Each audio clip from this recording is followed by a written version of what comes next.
আসসালামু আলাইকুম। সুপ্রিয় ছাত্রছাত্রী বন্ধুরা, আশা রাখি আল্লাহর অশেষ রহমতে তোমরা অনেক অনেক ভালো আছো। তো তোমাদের সামনে আজকে আমি একটি অতি গুরুত্বপূর্ণ টপিকস নিয়ে আলোচনা করব। তো বন্ধুরা, শেষ পর্যন্ত তোমরা আমাদের এই টপিক্সের সাথে থাকবে। তো আজকে আমাদের টপিক্সটার নাম সাবজেক্ট ভার্ব এগ্রিমেন্ট, অর্থাৎ সাবজেক্ট এবং ভার্বের মধ্যে যে মিল, যে সাদৃশ্য, যে সহ অবস্থান, তাকেই মূলত বলা হয় সাবজেক্ট ভার্ব এগ্রিমেন্ট। আমরা আরও সহজভাবে বলতে পারি, সাবজেক্ট যদি হয় এক বচন, আমাদের ভার্ব হবে এক বচন। সাবজেক্ট যদি হয় বহু বচন, আমাদের ভার্ব হবে বহু বচন। সাবজেক্ট এবং ভার্বের এই মিলকেই বলা হয় সাবজেক্ট ভার্ব এগ্রিমেন্ট। আমরা আরও ক্লিয়ারভাবে বলতে পারি, নাম্বার ও পার্সনের উপর ভিত্তি করে, অর্থাৎ সাবজেক্টের নাম্বার এবং পার্সনের উপর ভিত্তি করে ভার্বের যে গঠন হয় তাকেই বলা হয় সাবজেক্ট ভার্ব এগ্রিমেন্ট। তো বন্ধুরা, যেমন আর পরে কেন অ্যাম হয় বা ওয়াজ হয় বা হ্যাভ হয়, অথবা মূল ভার্বের বেস ফর্ম হয়। হির পরে কেন ইজ, ওয়াজ, হ্যাজ বা গোজ হয়, অথবা উইর পরে কেন আর, ওয়ার, হ্যাভ, গো হয়, অথবা দের পরে আর, ওয়ার, হ্যাভ, গো হয়। আজকে সেই আলোচনাই মূলত করব। আর পরে যেমন এম হয়, হির পরে ইজ হয়, উইর পরে আর হয়, এবং দের পরে যে আর হয়, এগুলো কেন হয়, কিস জন্য হয়? মূলত এরা সাবজেক্ট ভার্ব এগ্রিমেন্ট। তো বন্ধুরা, আজকে আমাদের যে আলোচিত বিষয়টি থাকবে সেটা সিঙ্গুলার সাবজেক্ট যদি হয়, অর্থাৎ সাবজেক্ট যদি এক বচন হয়, আমাদের ভার্বও এক বচন হবে। অর্থাৎ আজকে তোমাদের সামনে আমি আলোচনা করব সিচুয়েশন অনুসারে কখন ইজ হবে, কখন ওয়াজ হবে, কখন হ্যাজ হবে, অথবা কখন ভার্বের সাথে এস বা এস যোগ করতে হবে, সেগুলো নিয়েই তো চলে যাই বন্ধুরা আমাদের মূল আলোচনায়। তবে মূল আলোচনার করার আগে একটি কথা বলে নিই, নাউনের সাথে যদি এস বা ইয়েস হয়, আমরা মনে হয় জানি নাউনটা হবে বহু বচন, কিন্তু ভার্বের সাথে যদি আমরা এস বা ইয়েস যোগ করি, ভার্বটি কিন্তু হবে সিঙ্গুলার বা এক বচন। আসলে এটা এত বেশি গুরুত্বপূর্ণ, অনেক স্টুডেন্ট আমরা দেখেছি আমাদের টিচারশিপে অনেক অনেক ভুল করে। তো বন্ধুরা, এখন চলে যাই ফার্স্ট কয়েকটি নিয়ম। তো আজকের নিয়মগুলো হবে খুবই খুবই গুরুত্বপূর্ণ। আমার বিশ্বাস তোমরা যদি শেষ পর্যন্ত আমাদের সাথে থাকো, তোমাদের বিভিন্ন ধরনের কম্পিটিটিভ এক্সাম সহ একাডেমিক যে এক্সামগুলোতে তোমরা লেখো, সেই ক্ষেত্রে যদি তোমাদের ভুল হয়ে যায়, আজকের লেকচার থেকে ভুলগুলো একদমই দূর হবে বলে আমি বিশ্বাস করি। চলে যাই বন্ধুরা আমাদের ফার্স্ট নিয়মে। তো ফার্স্ট যে নিয়মটা তোমাদের জন্য আজকে আমি সেট করেছি খুবই গুরুত্বপূর্ণ, সিঙ্গুলার কাউন্টেবল নাউন যদি সাবজেক্ট হয়, আবার বলি সাবজেক্ট যদি এক বচন হয়,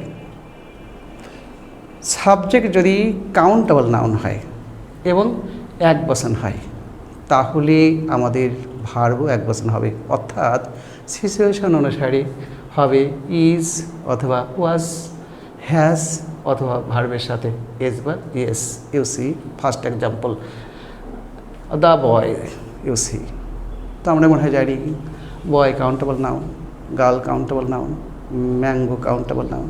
এরা যদি এক বচন হয়, এরপরে আমরা যে ভার্বটি ব্যবহার করব সেটাও হবে আমাদের এক বচন। যেমন the boy goes to college daily, ছেলেটি প্রতিদিন স্কুলে যায়, you see daily present simple tense, যার ফলে ভার্বের সাথে ইয়েস বা এস যোগ হয়েছে, এখানে ইয়েস যোগ হয়েছে। নেক্সট ওয়ান, আমরা দ্বিতীয় এক্সাম্পলে যাব বা দ্বিতীয় নিয়মে যাব, আনকাউন্টেবল নাউন। ইউ সি পৃথিবীতে যত আনকাউন্টেবল নাউন আছে, তো প্রশ্ন জাগে what is call uncountable noun. একদম সহজ উত্তর, যে নাউনকে গণনা করা যায় না তার নামই আনকাউন্টেবল নাউন। যেমন ভালোবাসা, অ্যাফেকশন, এডুকেশন, আমাদের মাথার চুল, তো বালি, সল্ট, এইগুলো যদি কোনো সেন্টেন্সের সাবজেক্ট হয়, তাহলে এরপরে অবশ্যই ভার্ব এক বচনই হবে, এক বচনই হবে, এক বচনই হবে। যেমন লাভ বিগেটস লাভ, ইউসি বিগেটস এখানে 1 বচন প্রেজেন্ট সিম্পল টেন্সের ক্ষেত্রে। আমরা আর এক রকম লিখতে পারতাম, যেমন লাভ ইজ ডিভাইন, ভালোবাসা স্বর্গীয়। আমরা এখন যাব বন্ধুরা 3 নম্বর নিয়মে। 3 নম্বর নিয়মে, তো 3 নম্বর নিয়মে বলা হয়েছে একাডেমিক সাবজেক্ট, অর্থাৎ যে সাবজেক্টগুলো আমাদের এডুকেশনাল ইনস্টিটিউশনে পড়ানো হয়, যেমন ফিজিক্স, বায়োলজি, বাংলা, ইংলিশ, এরা যদি সাবজেক্ট হয় এবং এদেরকে দেখতে যদি বহু বছরের মতনও হয়, কিন্তু এদের ভার হবে 1 বছর। আবার বুক ইউসি, অনেক বই আছে বা বইয়ের নাম আছে যেগুলো দেখতে বহু বচনের মতন হবে, কিন্তু তারা ভার নেবে সিঙ্গুলার। ঠিক একই রকম যদি কোনো রোগের নাম হয়, তার ভার্ব 1 বচনই হবে। আবার যদি কোনো দেশের নাম দেখতে বহু বচনের মতন হয়, তবু আমাদের ভার্বটা সিঙ্গুলারই হবে। যেমন বিভিন্ন রাষ্ট্র আছে, যেমন United states of America, Maldives, Netherlands, এখানে কিন্তু এস, কিন্তু এরাও ভার 1 বছর নেবে। তো দেখো এখানে গ্রিক যে সাবজেক্টগুলো আছে বা গ্রিক যে শব্দগুলো আছে, যেমন ফিজিক্স, ইকোনমিক্স, পলিটিক্স, এগুলো দেখতে কিন্তু বহু বচন, কিন্তু ভার 1 বছর। ঠিক ওয়ার্ল্ড ফেমাস একটি বই Gulliver travels by Jonathan Swift, the great expectation, এই বইগুলো যখন আমরা দেখি মনে হবে আমাদের বহু বচন, কিন্তু ভারটা 1 বচন হবে, কারণ এটা একটি লিটারারি ওয়ার্কস বা সাহিত্য কর্ম। তো বন্ধুরা, এখন যাব আমাদের আরেকটি অতি গুরুত্বপূর্ণ নিয়মে। নিয়মটা যদি সাবজেক্ট হিসাবে আমরা জিরান্ড পাই অথবা ইনফিনিটিভ পাই অথবা ফ্রেজ অথবা ক্লজ অথবা কোনো প্রভার বা প্রবাদ বাক্য, প্রভার বা প্রবাদ বাক্য যদি পাই, এদের পরে যে ভার্বটা হবে সেটা হবে সিঙ্গুলার। ফর এক্সাম্পল সুইমিং, আমরা জানি ভার্বের সাথে আইনজি যোগ করলে পরে সেটা হয় জিরান্ড। Swimming is good for health. আবার ভার্বের বেস ফর্মের আগে যদি টু আমরা যোগ করি সেটা হবে ইনফিনিটিভ। তো to swim is good for health. তো বন্ধুরা, ফ্রেজ আমরা এগুলো কিন্তু ফ্রেজে রূপান্তর করতে পারি। কেমন? Swimming in the river, swimming in the river is good for health. তার মানে যদি আমরা জিরান্ডের পরে কিছু শব্দ যোগ করি, ইনফিনিটিভের পরে যদি কিছু শব্দ যোগ করি, সেগুলো ফ্রেজ হয়ে যাবে। ওই ফ্রেজটাও 1 বচন ভার্ব গ্রহণ করবে। ঠিক একই রকম ক্লজ, যেমন what his is very important. ঠিক একই রকম প্রবাদ বাক্য, যেমন অল দ্যাট গ্লিটার্স ইজ আবার 1 বচন, নট গোল্ড। তো বন্ধুরা, আমাদের আসলে সময়ের স্বল্পতা হোক অথবা আমাদের বোর্ডের জায়গার স্বল্পতার কারণেই হোক, আমরা আসলে উদাহরণ একটু কমই লিখেছি। তো বন্ধুরা, এখন যাব আর একটা অতি গুরুত্বপূর্ণ নিয়মে। নিয়মটা হচ্ছে pronoun. Look my student, specifically 3টা প্রোনাউন, যেমন হি, শি এবং ইট। আমরা সবাই মনে হয় জানি থার্ড পারসন সিঙ্গুলার নাম্বার, এরা যদি থাকে, এর সাথে ইনডেফিনিট যে প্রোনাউনগুলো আছে, কোনগুলো? যেমন everybody, everything, everyone, nobody, nothing, no one. ঠিক একই রকম anybody, anything, anyone. বন্ধুরা, এইরকম যদি থাকে, অর্থাৎ কোনো প্রোনাউনের শেষে যদি বডি থাকে, থিং থাকে এবং ওয়ান থাকে, তাহলে এরা অবশ্যই 1 বচন ভার গ্রহণ করবে। ফর এক্সাম্পল, ফার্স্টেই আমরা পাবো একটি pronoun she. She has a beautiful mind to offer me. যদি আমরা লিখলে মনে হয় এই ভাষাটা সুন্দর হতো। She has a beautiful mind, তার একটা সুন্দর মন আছে, টু অফার মি, আমাকে দেওয়ার মতো। ইউসি হ্যাজ, আমাদের হ্যাজ ইউসি আজকের আলোচিত বিষয়। নেক্সট ওয়ান, ইউসি নাথিং, ইউসি নাথিং, নাথিং। যদি নাথিং হয় তবু ভার্বের এক বচনই হবে, যেমন নাথিং হ্যাপেন্স টু মি, আমার কোনো কিছুই হয়নি। বন্ধুরা, এখন যাব আমাদের আরেকটি অতি গুরুত্বপূর্ণ নিয়ম। আসলে এই নিয়মটা আমার কাছে মনে হয় আরও বেশি বেশি গুরুত্বপূর্ণ, কারণ আমি টিচার হিসাবে দেখেছি আমার স্টুডেন্টগুলো এই নিয়মটাই বেশি ভুল করে। তো অ্যানির পরে যদি অফ থাকে, এভরির পরে যদি অফ থাকে, ওয়ানের পরে যদি অফ থাকে, ইসের পরে যদি অফ থাকে, ইদারের পরে যদি অফ থাকে এবং নিদারের পরে যদি অফ থাকে, তো তাহলে এর পরে যে ভার্বটি হবে অবশ্যই ভার্বের সিঙ্গুলার ফর্মই আসবে। For example, is of the student, দেখো এখানে কিন্তু স্টুডেন্ট আমাদের বহুবচন, কিন্তু অপের আগে ইজ থাকার জন্য আমাদের ভার্বটি হয়ে গেছে এক বচন। You see each of the student gets a prize, প্রত্যেক স্টুডেন্টই একটি করে প্রাইজ পেয়েছে। ইউ সি, খুবই গুরুত্বপূর্ণ একটা নিয়ম।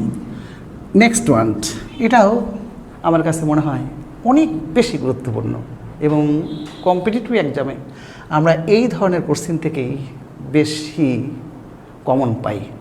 সাবজেক্ট হিসাবে যদি unity of money, unity of time, unity of distance, unity of weight, unity of age থাকে, অর্থাৎ যদি সময়ের একক, টাকার একক, দূরের একক বা দূরত্বের একক, ওজনের একক, অথবা এজ বোঝায় বা এজের সমষ্টি বা এদের সবগুলো যদি একত্রে করে বোঝায়, তাহলে সাবজেক্ট দেখতে বহু বচনের মতন হলেও ভার্বটি এক বচন হবে। ফর এক্সাম্পল, $20, ইউ সি, মনে হবে বহু বচন। A week does not go far, এক সপ্তাহে, ইউ সি, $20 বা $20 কিচ্ছু হয় না বা অনেক দূরে যাওয়া যায় না। আমরা জানি উইলিয়াম সমারসেট মমের বিখ্যাত সেই লাঞ্ছন গল্পের সেন্টেন্সটি। নেক্সট ওয়ান বন্ধুরা, যদি সাবজেক্ট হিসাবে news, wages, gallows, bellows, whatever থাকে, তো এই শব্দগুলো you see news, wages, gallows, bellows, whatevers, এই শব্দগুলো কিন্তু দেখতে সবই বহুবচন, কিন্তু এদের পরে যে ভার্বগুলো আসবে সেগুলো কিন্তু এক বচন। তো বন্ধুরা, এই ক্ষেত্রে আমি বলবো আমাদেরকে কিছু শব্দ মুখস্থ করতে হয়। For example, you see the wages of sin, আমরা কিন্তু একটু আগেই দেখানোর চেষ্টা করেছি, অপের আগে যদি এক বচন হয়, অপের আগে এগুলো তো এক বচন, যদি এক বচন হয় তাহলে ভার্ব এক বচন হয়, বহু বচন হলে পরেও কিন্তু বহু বচন হয়, যদিও আমাদের আজকে বহু বচন নিয়ে আমরা আলোচনা করছি না। যদি বহু বচন হয় অপের আগে, তো সাধারণত ভার্বটি বহু বচন হবে, কিন্তু এই ক্ষেত্রে নয়। কেন নয়? এই যেগুলো news, wages, gallows, bellows, whatever থাকলে আমাদেরকে এক বচনে লিখতে হবে। তো তাহলে কি, the wages of sin is death, পাপের ফল মৃত্যু।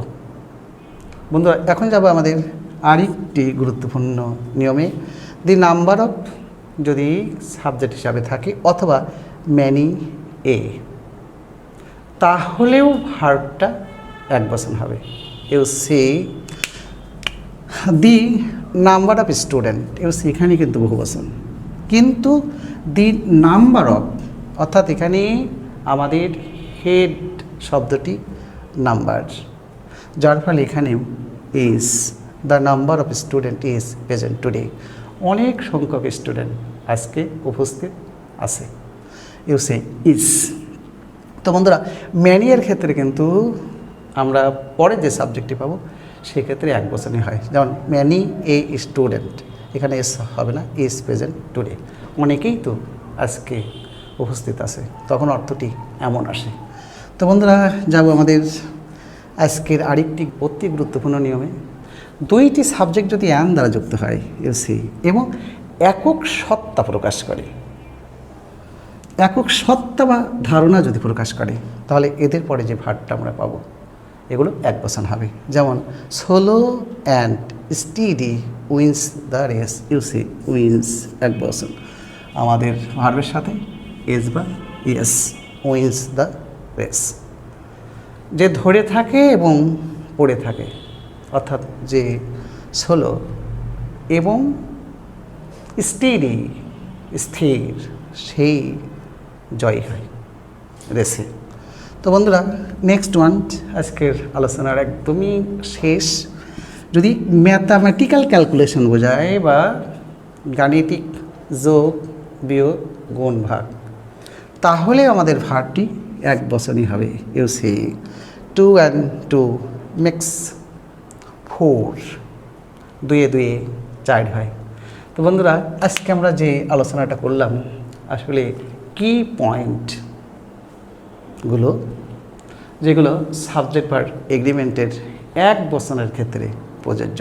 তো বন্ধুরা, আমাদের এই ভিডিওটা যদি তোমাদের ভালো লাগে, আমরা তোমাদের কাছ থেকে ছোট্ট একটুকু লাইক চাই, সেই সাথে কমেন্টও। আর তোমরা যদি আমাদের এই চ্যানেলের সাবস্ক্রাইবার হয়েই থাকো, তোমাদের প্রতি থাকবে আমাদের অজস্র ভালোবাসা। আর যদি সাবস্ক্রাইবার না হও, সাবস্ক্রাইবার হয়ে আমাদের সাথে থাকবে। তো বন্ধুরা, তোমাদের কমেন্ট বা সাজেশনগুলো আমরা অবশ্যই মূল্যায়ন করব। তোমাদের সাথে পরবর্তী পর্যায়ে হয়তো আবার দেখা হবে। টিল দেন, আল্লাহ হাফেজ।